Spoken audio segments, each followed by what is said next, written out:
everybody. Welcome back to the Reality Recap. I'm your host, Queen E. And if you noticed my little malfunction, I was this close to introducing the podcast as if I was Nikki Tutorials. I was going to say like, hello guys. I don't know why. She's on my mind. I love her a lot. Welcome back to the Reality Recap. I hope you have had a great weekend. We're going to talk about Love Island. Of course, we're still in Love Island land. However, I kind of wanted to focus on a few of the themes a little bit deeper this episode. I feel like Beyond the Villa gave us a lot to really sink our teeth into. And also, the JaNa interview came out the day that I'm filming this. Now, I definitely don't want to make it seem like we're harping on the same thing over and over and over again. I really was ready to move on. But because it dropped today, I figured let's talk about it. Let's put, an end to the saga, especially because I feel like that was the reason why she spoke out with people. But before we even get into all of that, please make sure to like, comment, share, subscribe, follow us on Instagram and TikTok, Reality Recap Pod. Follow us on Apple subscriptions where you can have an ad-free listening experience. And let's get into Love Island. I just saw, could you call it a trailer? I guess a teaser? Is that the same thing? Whatever. I saw an announcement. Ooh, there it is. I saw an announcement for Love Island Games. Ariana said that it's coming back, I think September 14th.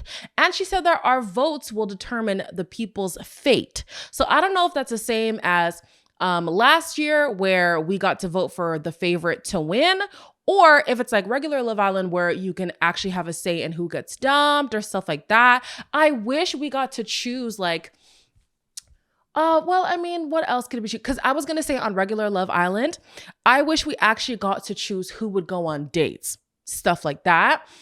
Sometimes we do, especially in the UK version, but in the US, I don't think we do at all.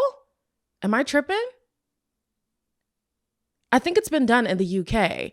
No. In the UK, what I remember, it could also be that, but what I remember is them pairing people up at the beginning. Yeah, there is a public vote for who you want to be coupled up at the start. But yeah, she said we get to have our say. So I'd love to see what that looks like. We also do know that the reunion has aired by the time that you're watching this. So I'm definitely going to touch on that on the next episode. I was scrolling through TikTok and I saw Justine do like a question and answer on Instagram, but somebody obviously clipped it and brought it to TikTok. So I just wanted to touch on a few things she's been saying post her time on The Perfect Match. People have been asking her like, girl, what is up with the dating life? And she says she's trying. She's trying her best. I mean, between going on reality shows and it not working out, also living in LA, which is arguably one of the hardest cities to date in, I understand. I completely understand. My mom and I were actually talking about dating earlier because I was watching one of my favorite YouTubers and she was talking about, her dating woes, right? And my mom was asking me, what is so difficult about dating in this generation? Not that she's insinuating it should be easy, but she's trying to figure out like, what are the pitfalls here? Like what is not clicking for a lot of people, right? And the main theme that we came up with was just lack of seriousness. I think being in such a microwave society, being heavily influenced by social media, everything is very fast paced. Everything is keeping up with the Joneses. Everything, you know what I'm saying? Like fast fashion is a thing. You can't even repeat outfits these days without being ridiculed online for it. Posting somebody gets people to want to go and expose that person or to say, hey, girlie, your man has been out here. Or, hey, man, I know you're with girl, but I want to talk to you. Like, this generation really struggles with like commitment and seriousness and vulnerability. And, I think it's going to be a long road until like the tide kind of turns. Right now, we are very enmeshed in social media and reality TV and keeping up with facades and stuff like that. Like whether we want to admit it or not, it's just a reality. It's just the reality. What's the reality? That's the reality. Okay. And I was waiting for some more What's the Reality episodes from like other perfect match people. It's only been Sandy. Girl, you already spoke to Sandy a few months ago. Talk to somebody else. I feel for her. I feel for Justine. I mean, she's been at it since I started YouTube, literally. Her first season was my first ever like recaps ever. It's hard. It's really hard out there. Even me currently in this relationship, I wasn't even looking for a relationship at the time that he found me. I was on a girls trip, living my best life, and we just happened to make it work. We both promised each other that we're going to be open and honest, vulnerable, allow ourselves to get hurt, because at the end of the day, like if we do land on something great, yay. If we don't experience something great, at least we could say we gave it our all, rather than saying, did it not work out because I didn't give enough of myself? You know what I'm saying? So yeah, dating right now just sucks. It just sucks. People are unserious. Sometimes people are rude. People are callous. People don't want to be vulnerable. It's just the game. Honestly, it's just the game. So I saw in the tabloids that JaNa has been a trending topic lately. It's not necessarily because of all the Kenny stuff, even though a little bit of Kenny stuff has been coming up. I think there were these girls who ran into him and he told them, allegedly, to make a specific caption to like address JaNa. It was weird. I don't know if that was even true or not, but he really was in the picture. So at least we know that they did in fact run into him. JaNa was also seen with a rapper. I think his name was Key Glock. Guys, please don't hold me to it, but I think that was his name. It was TMZ who caught up with them. And at first they were just talking to him. And then JaNa comes up and she's like, "Are you ready?" I think that's what she said. She was like, "Are you ready?" And you can see him mouth, "You were supposed to wait." But I mean, now the streets are saying that this is just a working relationship. She said we're working. They think that she's probably going to be in a music video or something like that. I hope so. I think that so much has been happening in the last few weeks. Granted, girls just want to have fun, baby. Have your fun. If she is, however, looking to get into something new, not even saying that it's Key Glock, in general, I think that it's beneficial to take some time. And then seeing today the interview that she did with People kind of emphasizes that point for me. So I'm just sharing my thoughts on what I saw. This is in no way me telling JaNa or telling anybody what you need to do or anything like that. It's literally just my personal takeaways from the interview she did with People. My personal wish was that she would have had somebody doing like a back and forth with her. You could tell she was being asked questions and then she was answering and they only posted the answers. But I think it would have been like more of a...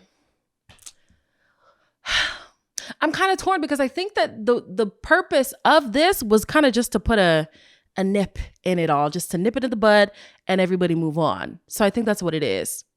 Me personally, I would have been looking for something that kind of like fleshes it out a little bit more. And it is kind of like a catch-22 because you don't want the person to re-experience that trauma.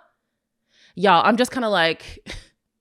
verbally diarrheaing to you guys right now. Like those are just all my thoughts that were going on today. But anyways, going into the interview, she says that she doesn't want to give the situation too much energy. She doesn't have the time anyways because she's working a lot. So one of the themes that I kind of wanted to get into, and this happens in Beyond the Villa as well, is taking time to yourself. She went through something that honestly, you can say it is traumatic. Being with somebody for a year and then realizing that they had these thoughts about you and had no shame in sharing them with other people, that is a lot. That is very heartbreaking. That's gut-wrenching, you know what I'm saying? And so being in a very public relationship that then has to be exposed in such a big way is a lot to go through. I think it would have been beneficial for her to just take her time. I do also understand that when you are going through a lot, you don't want to get into the cycle of just thinking and thinking and thinking and thinking and thinking. All day you think about it, all night you think about it, because that really could lead you down a very destructive path. Like fixating on the issue definitely doesn't make it any easier to get over. So I totally understand that as well. She goes on to say that she thought the relationship was great, but now she realizes that it wasn't. She feels like she has healed from things, and she says that her biggest flex is moving on. This is another thing too that I feel we struggle with in this generation, not processing what we've gone through. Like, just moving on from things is so easy for people. I kind of wanted to talk about this later, but I could talk about it now. I have had a few like friendship breakups, right? I've never actually gone through a relationship breakup. This is my first proper relationship.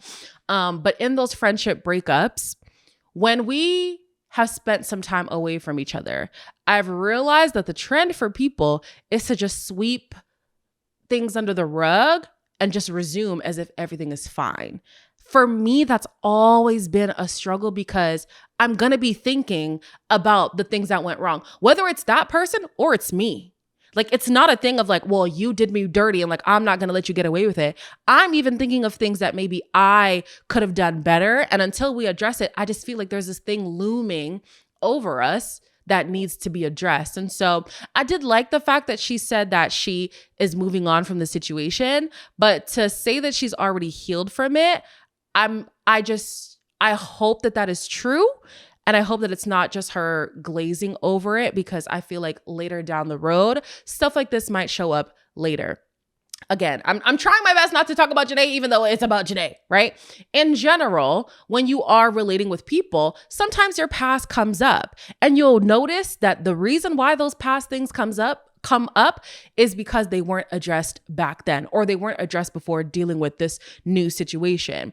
Even in my own relationship, I had a conversation with my boyfriend because he went through something with his ex. Let me not put his business out there, child. And I had to tell him, I'm not her. Okay?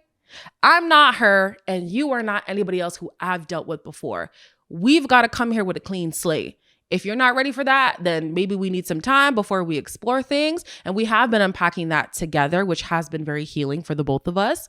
But I think it's easy to feel like you've moved on past these things until they show up again, and then you realize, oh, I really didn't unpack that the way that I should have. She later says she did not see the red flags that people claimed that they were seeing. However, there was this hidden agenda that Kenny had. And so for him, he was showing up in a genuine way, what she perceived to be genuine. So even if those red flags were presenting themselves, she wasn't going to see it because of the facade that he was putting up. Now, she does say something else that kind of contradicts that, but we'll wait to get there. I can definitely see how that could be. She says that there were people in her camp who saw some things about Kenny, but she didn't want to see it. Typically, when she sees red flags, she wants to rationalize them and say, maybe it's more amber. Maybe it's like a hot pink. Is it really red? She says that she likes to spin things into a positive all the time, which can be a toxic trait, right? So then in that case, I don't think it was a matter of not seeing the red flags. I think it was a matter of not wanting to acknowledge those red flags. Now, I've already said the extent in which Kenny went, I don't know if anybody could have predicted that. I know some people have said, well, there were this microaggressions and these microaggressions and whatever, but you wouldn't actually think that somebody would go to the extent of saying the things that it's being alleged that he said. I don't know. Maybe I'm the one being naive about that. But I will say, girl, JaNa, that was a blindside for, I think, the whole world. I don't think anybody thought Kenny would have gone that far, allegedly. She says that she is a lover girl. So people tend to be very protective over her, which is why when, she saw the red flag, she was like, no, is it really a red flag? Like, I'm a lover girl. Let's just see the best in every situation. Lover girl to all the lover people out there felt. I've been in plenty of situations where I've stayed a hell of a lot longer than I should have, simply because I'm just trying to see the benefit of the doubt. Now, I will say on a personal level, the benefit of the doubt doesn't go against my values. So if in fact there was somebody who was saying things that were microaggressive, I'm not going to give them the benefit of the doubt through that. Hell no. It's more so things like I said with my boyfriend, like maybe trust issues or, not having unpacked certain things from previous relationships, maybe stuff like that. Those are things that I have given the benefit of the doubt to. Sometimes it's been a benefit. Sometimes it hasn't been. I've definitely been a person who gives the benefit of the doubt. I think that's like a natural human trait. You know, a lot of us are either very pessimistic, you don't want to see the good in anything, and a lot of people are optimistic, you know, like, no, there's no way that person could have done me dirty. There's no way I'm being scammed. There's no way. There's no way. There's no way. And JaNa is one of those. I feel like I'm also one of those too. It's natural. It happens. I think at the end of the day, it is not beneficial for anybody to keep bringing it up to her like, well, girl, how could you not see this? And how could you not see that? And how could you not see this? Honestly, I do agree that there were things in the beginning that had me questioning, you know, the trajectory of their relationship. But at the end of the day, we will never truly know what this person was telling her, what this person was showing her, what being intimate with this person had done to her in terms of like how she's viewing the whole situation. It is very easy to get blinded by, you know, the I love yous and the dates and the meeting the parents and the going on vacations. Like, you really wouldn't think this person is out to get me if they're doing all those things. So I completely understand how she got here.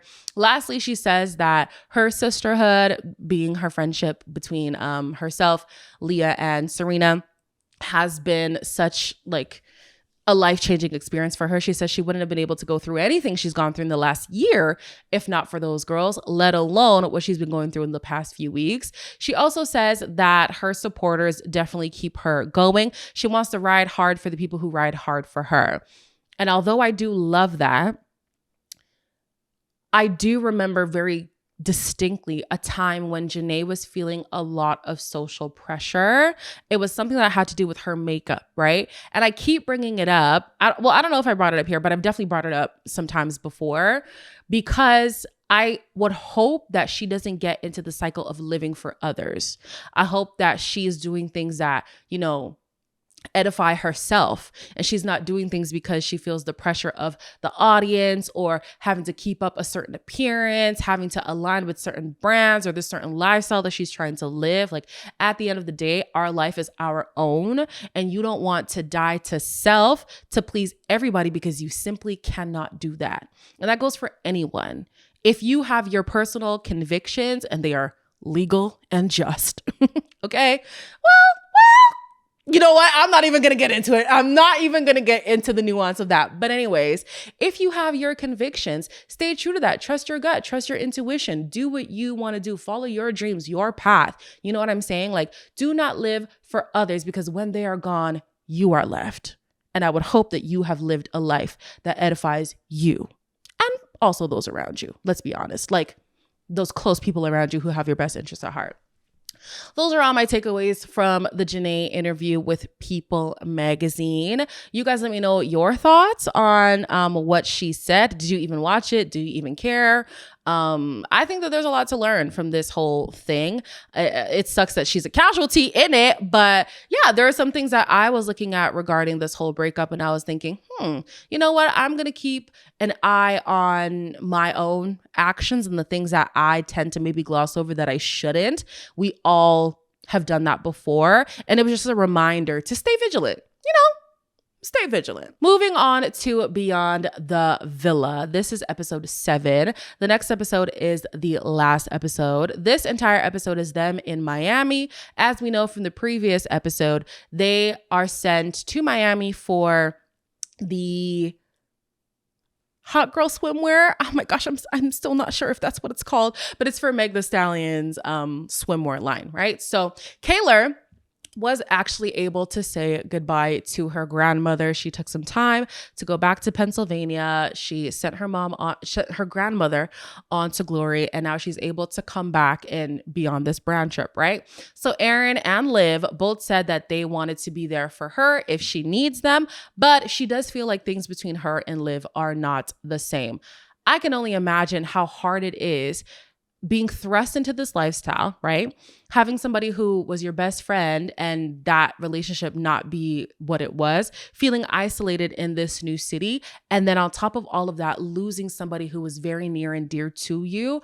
There's so much going on for Kaylor. I want to preface all of that before I get into some things that I have to say about Kaylor, because I think separate from all of that, there are things that Kaylor does and says that, I mean, I guess you could say it is an age thing, because I even look at myself when I was like 23, 24. I'm such a different person now, but there's definitely some introspection that Kaylor could have. I just wanted to make sure that there's an understanding that I see everything she's going through at the same time, so I can understand why certain things aren't being handled in the way that they could be handled for the best outcome. Ultimately, Kaylor decides that it is best for her to go on this trip because it'll take her mind off of everything that's happening right now, right? So remember that she's doing this as a distraction. We have Kordell, who flies in to Miami for his birthday. He's only going to be there for a day, right? So Serena decided to plan a birthday dinner for him. Poor girl, because everything went to shit in minutes. But I love how intentional these two are about their relationship, you know? Like, everything is being thrown at them right now. They're dealing with the distance, busy work schedules, her anxiety, whatever other issues that they may be dealing with personally, but they've still been able to prioritize their relationship. They've still been able to show up for each other, even if it might be for, you know, a few hours or a few days. That intentionality in relationships is so important, because once you stop trying, that's oftentimes when the relationship starts to dwindle. You know what I'm saying? Like, it really starts to diminish. Well, not it diminishes. That's not the word that I'm trying to find. Deteriorate. There it is. The relationship really starts to deteriorate the less people put in the effort to show up for each other, right? So at the dinner, we have JaNa, who is like, Connor, why the hell are you at the head of the table? And honestly, I was like, same. Why is he over there knowing that this is a birthday dinner for Kordell? Who puts himself at the head of the table? Now, for me, there's either two configurations for birthday dinners. If it's a long table like this, you could, sorry for those who are listening, I'm so sorry. You might have to head over to YouTube to watch what I'm doing. If it's let me try to be very descriptive. If it's a rectangular table, I would expect the birthday person to either sit at the head of the table, whatever side you're going to choose as the head of the table, or dead smack in the middle facing the rest of the group. So if the restaurant is like ahead of me, I would expect everybody to be on the side of me and around. Like, that would be the configuration. So I was also looking at Connor like, you could have left space for the birthday boy. Like, come on now. But then JaNa gets a little bit messy and she wants to sit Kaylor next to Aaron. And Kaylor was like, hell no. Why the heck are you trying to set me up in this way? Aaron was just such a Debbie Downer this whole Miami trip. I can understand why, because he still hasn't had a conversation with Kaylor since their little blow up thing outside of Saddle Ranch. But I don't know, like he was just very pissy. And I was like, if you're going to be like this, why even come on the trip? You know, that's just my thought. But moving on, Kendall is asked how things are going with Alana, and he basically calls her boring. From the time this man was trying to see if he could make a relationship work because, oh, she just lives so far away. Granted, it's only a few hours drive. I wish. I was like, I don't think he is as intentional as he's trying to make it seem like he is. And so seeing him be like, oh yeah, I just need somebody to give me more and give me more energy, more banter, more. Did you not see this from the beginning? Like, I'm sorry. They weren't vibing from day one. If you ask me, I knew this lady's time would have been wasted, but you know what? You had your little moment. I've been seeing her TikToks show up on my TikTok, so I guess the exposure has been beneficial. Good on you, Alana. Kendall goes on to say that his conversation with Nicole has released him from some of the relationship woes that he had been experiencing, the dating woes that he had been experiencing, and I'm thinking, be so for real. Okay, I do understand that his interaction with Nicole did, give some clarity to the end of their relationship. They didn't really have closure. I personally don't believe in closure, but fine, they got the closure that they were looking for.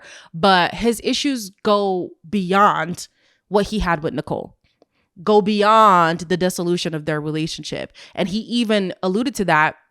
He even addressed it, not even alluded, addressed it specifically when he talked about the divorce that his parents went through and how he became very like distant and non-committal. That stuff was still prevalent even before meeting Nicole. But moving on.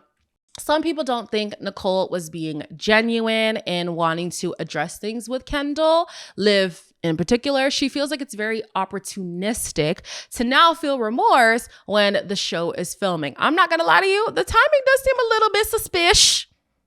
A little suspicious. A lot of time has gone by. So if she did want to hash things out, she could have. But maybe, you know, sometimes maybe you do feel like if something happened on a big platform, I want the resolution to also happen on a big platform so people know what's good. I cannot trust the word of somebody to say, oh no, we have the conversation, we're fine now. People are still gonna try to flame me. Like, I need this to be addressed publicly so we're all on one accord. I think I understand her. I really think I do. So Kaylor then calls out Aaron. She was saying that she's upset at what Nicole did at the reunion because that's basically what Aaron did to her, in the sense that he was airing out her dirty laundry in front of everybody when they could have had a private conversation. Now, Liv is not taking kindly to this at all because she's recently been developing a stronger relationship with Aaron. So she's like, well, one thing you're not going to do is just air him out like this. You did the same thing to me when we came on the show and you started bringing up our dirty laundry in front of everybody else. Like, that felt like an ambush to me. Then Kaylor rebuttals and she's like, well, when you had your little impromptu intervention, that was the same thing. Like, we're all doing the same thing to each other. So you can't say I can't call somebody out because I'm doing it when you're also doing it. Truly, at the root of this, it is the fact that when these two women had their issues, they did not resolve it. They didn't get to the root of the matter, which is what I said way back when. Just agreeing to move on, agreeing to, not address the problem, it's going to show up again. It is. I'm going to go back to what I said about my friends, right? So my best friend from the time that I was about 13 years old, she and I had a falling out at like the end of high school going into university and stuff, right? So for years, we actually didn't speak, but there was a lot of hurt, and it didn't matter how much time we spent away from each other. When she reached out to me because I started doing YouTube, I started talking more about my life, she was like, oh my gosh, let me reach out to her. Let's try to see if we can make amends, right?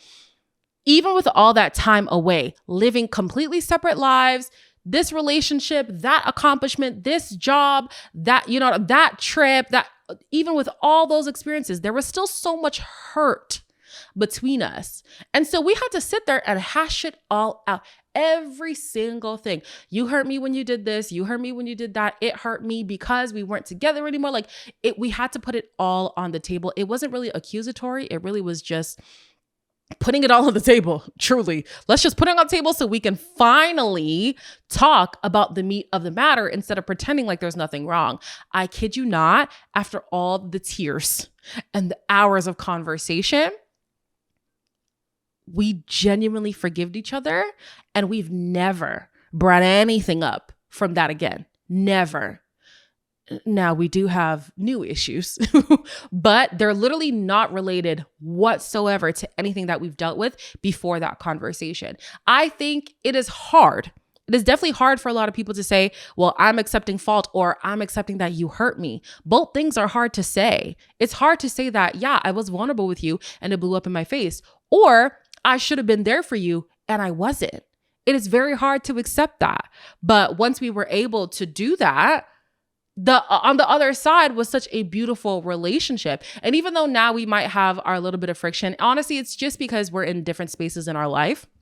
And it's kind of hard to reconcile that. We still have so much more love for each other now than what we ever did before, because we're so much more intentional about our relationship. We're just kind of ironing out a few kinks right now. But I wish that for Liv and Kaylor. They had such a beautiful relationship. Liv holds Kaylor's families to such high regard.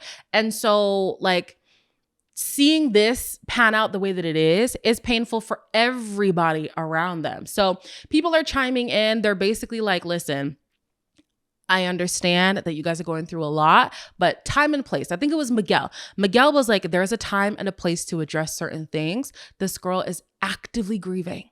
actively, not passively. She's actively grieving. So anything you say might trigger her right now because she's actually dealing with something else and might want to bring in that sadness into a completely unrelated issue simply because that hasn't been resolved yet. And it likely won't ever be resolved. That's the thing with grief. It is not linear, right? We see Kaylor talk to Leah and Serena, who both share about their own grief. I think Serena said it was a relative of hers, maybe like a close cousin. And Leah said it was her best friend. They still find themselves thinking, oh no, the person's around. They're just not available right now. And that was ages ago that the person had passed away. Grief is not linear whatsoever. And that's why I use the word like actively grieving. This is something that she's literally going through in real time, processing or trying to process in real time. After a while, sometimes grief may hit you passively because, something reminds you of that person, or you think that you've healed and you just remember a song, or you think to text them. I think that's more of like a passive kind of grief, but I did understand what Miguel was saying, time and place, and this was neither. However, on a separate note, I remember a few episodes ago talking about Kaylor and how it is hard to sometimes be friends with somebody who's been told their whole life that they can do no wrong. That's the impression that I get from Kaylor. The way that her dad was speaking to her, it was as if Kaylor was the type of person who was told, oh, how could that person do this to you? You're so sweet. You're such a great friend. You're great. You're amazing. You're all these things, right? Kaylor tends to throw stones and hide her hands, because she was the one who brought up the whole Aaron thing, which then made Liv want to get defensive, right? She then is also the person who brought up all the other altercations that she's had with Liv so far throughout this season. But then she wants to be mad at Liv, being like, well, why are you coming at me? Baby, because you kind of started it. You know what I'm saying? She definitely likes to throw stones and hide her hands. She also did it at Saddle Ranch. She does it a lot. So yeah, it's kind of hard to call her out right now because of what she's going through. But it remains true that sometimes Kaylor doesn't want to acknowledge the part that she plays in things going wrong in her relationships with people, right? Now, that's not to say that Liv is absolved either. Liv loves to be a straight shooter. She was doing this even on the show, on season 6 of Love Island, right? Being a straight shooter is great and all, but sometimes you miss like the nuance of things. Somebody could be addressing something, but also could be grieving, or also could be experiencing loss or missing someone, or not being able to process why they're not dating this person anymore, or why their best friend hasn't been hanging out with them all summer. So yeah, you are upset, but maybe she's coming at you because of a bigger issue. She's coming at you maybe because she misses you, maybe because she misses her relationship with Aaron, or I'm not even saying that these are the things, but sometimes that like little surface issue is just an indicator that there's a bigger situation happening under the surface. So yeah, sometimes she's a straight shooter and it comes out very blunt. It comes out very rude. Sometimes it's an inopportune time. It's just, yeah, it was just a mess, child. It was a mess. The girls had their little separation. They talked to the people who, talked them off the hill. And so the dinner was able to proceed. Kordell had, the big signs coming out, hey, Kordell. At that point, I would have just gone home. I could see why Serena doesn't want to hang out with the crew at large, because it always comes with some drama. I can only imagine what else has been going on between the crew that we haven't gotten to see. And with somebody who struggles with anxiety in the way that she does, I don't want to deal with it. Leave me out of it. Like I do not want to be here, but anyways, later on, everybody goes on a yacht. Leah is really freaking out over that gap between the boat and the dock. I'm the same. I'm not going to clown her for it. I know Aaron was not impressed. I'm the same. Anything that's a little bit rickety, I don't want it. I have to jump into this rickety thing. Hell no. Moving on. Also, guys, I'm going to Miami in December. I was like, okay, book a yacht. Okay, book a villa. Like I need the full Miami experience. I did not realize Miami was this beautiful. I know Miami is beautiful, which is obviously why it's on my list to go there. But like, wow. Oh, that Airbnb or wherever Serena and them were staying, that looked great. Going on this yacht ride. Yes, that's the life I'm trying to live, child. So on this boat, Serena is taking time away. She's not having it with these people being around her 24/7. She said that she had an anxiety attack that was so bad she even threw up beforehand. I really do feel for the girl, honestly. I would have just not gone to Miami, but then miss out. Oh, I was going to say, but then I wouldn't want to miss out on the Meg Thee Stallion of it all, but she didn't even get to go. Anyways, Liv did say that she was going to give Kaylor some time because obviously things are still a little bit heated. I think Aaron also wants to have a conversation, but right now is just not the time. In the preview, it seems like they are going to get into another fight, so maybe they shouldn't have just addressed it at all. Maybe they should have waited till they got home, you know? Oof. Anyways, Liv goes over to Kaylor and she does apologize for her behavior. She was like, listen, I know I said some things that hurt you. That wasn't the time to say it. I shouldn't have come for you at all. If you ever need me, I'm still here. And honestly, I think that's what Kaylor just needs right now. You know, Kaylor beforehand had messaged Liv saying, like, I need you, literally, I need you. And she dropped everything and she went over to be there for her. And I think that maybe Kaylor might feel as if she has to be going through something for Liv to want to be there for her now. Whereas before, they were always like up under each other all the time. Now she's got a man and she's got other friends and she's living the influencer life. Like, she doesn't have the time to show up for her in the same way that she used to. Maybe if they spent more intentional time together, they could fix things. But yeah, right now, Kaylor just doesn't need all of that. She doesn't need all of that energy. But anyways, the guys asked Kenny how he feels about now being a content creator and stuff. And he says, although he misses his old life, which he's likely getting back to now, his audience loves him for him. And he uses content as his expression. Very interesting turn of events here. This man was loving the stimulation that he was getting beforehand, but now you love being a content creator and stuff. Don't get me wrong. There's sometimes too where I miss life before content creation, but I would be lying if I said I want to go back there. The avenues I've been able to go down from doing content creation, I wouldn't trade it for the world. What I do not envy with people who come off of Love Island is the public scrutiny. That day to day picking apart, it could not be me. But I'm glad that Kenny was finally being honest to say, you know what? I actually do kind of like this lifestyle. I'll be so for real. Later, after the fashion show that they went to, Kaylor says the same thing. She says she actually likes the influencer lifestyle. It looks good on her. And so, yeah, I still do wish that they fleshed it out a little bit better, but it was nice to see those beginning conversations where people were talking about how hard it was having to go through what they've gone through, being huge public figures, being huge public figures in what feels like overnight, and then talking about the upsides of it too, and acknowledging that it is actually an amazing life. If this is what you want, you can look at Aaron and you can see for a fact this is not what he wants at all. He wants no parts. I understand it for him. Speaking of wanting no parts, Serena wakes up the next day. I think the fashion show was the next day.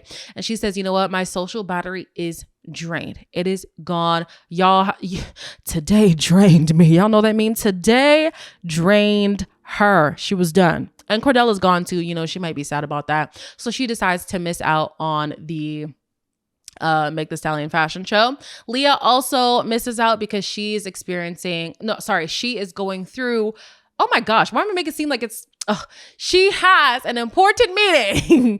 That's what I meant to say. She has an important meeting that she cannot miss. So she is missing out on Megan Thee Stallion. Also, Miguel wasn't there. So I guess he's also attending the meeting with her. I don't know if it had to do with him as well, but he is just a really supportive boyfriend. And speaking on that, I saw this week that Chase was on a stream and he was saying, oh, Miguel knows where my number is.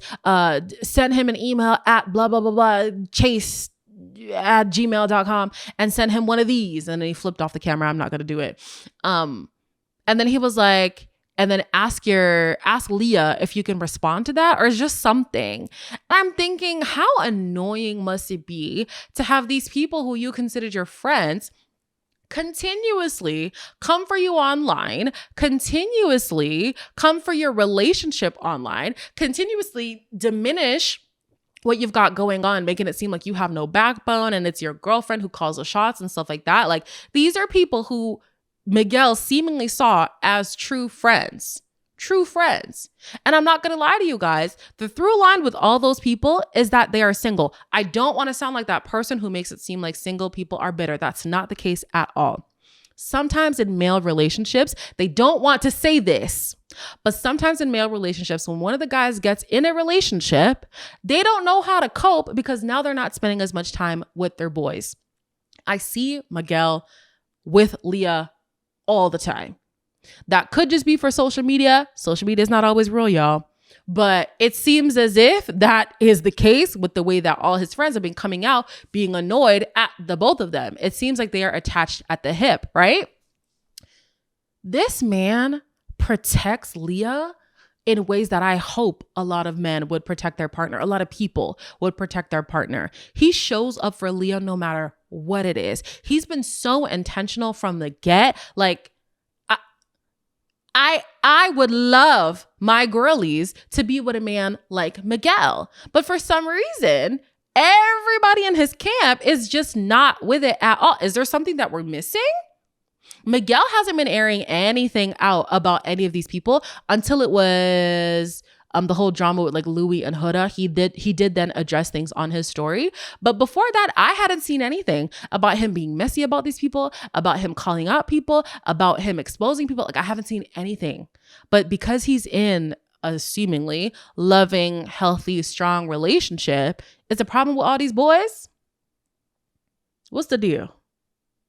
Anyways, he's missing this to also attend the meeting with Leah, right? So these boys cannot compose themselves at all. They are self-destructing when they're seeing these women walk down the runway. And I'm thinking, where is your couth? Okay. It seemed like the only guy with couth was actually Aaron. He's like, I don't know why they're all tripping. Like, yeah, the girls are beautiful. Cool. Let's have some composure. You know what I'm saying? Meg stuns everybody when she comes out gorgeous as she's looking. I think it was Kenny who was like, no, she is a true gym girly. I be seeing those videos that Megan does in the gym. Girl, I could only aspire to be that physically fit, okay? But she tells everybody, you know, I was watching the show with my mans. Is it Clay Thomas that's her man? I think that's his name. And I love that for her. You know, she's been through a lot herself. So just seeing the swimwear line, her being in a relationship, her looking so happy and enjoying life. I love that for her. Everybody loved the fact that Meg knew who they were. Honestly, I'd be so geeked too. She is on plenty of my playlists. So if I got to see her in person, I probably would have lost my composure like those boys lost it with the girls on the runway. So loved that for them. The next episode is the last episode. I only remember the fallout between Aaron and Kaylor. Honestly, it's time for them to wrap it up. They should have wrapped it up last year after the reunion, but clearly this is the time that they needed to really just get to the bottom of things. And if they can't get to the bottom of things, just agree to disagree and go their separate ways. I'm so glad that it seems like that saga will be over. I did see that Torrin and Kaylor had been posting TikToks and people asked him how he felt about seeing Aaron and Kaylor interact online. And it seems like he's unbothered. I think that's the best way to approach it. Even if you are bothered, don't let the internet know that you're bothered because they will run with it. They will run with it. So yeah, I mean, I'd love a reunion. Do we know if there's going to be a reunion? What we do know is that the Love Island reunion is going to be hot. Have you seen the trailers for the reunion for season 7?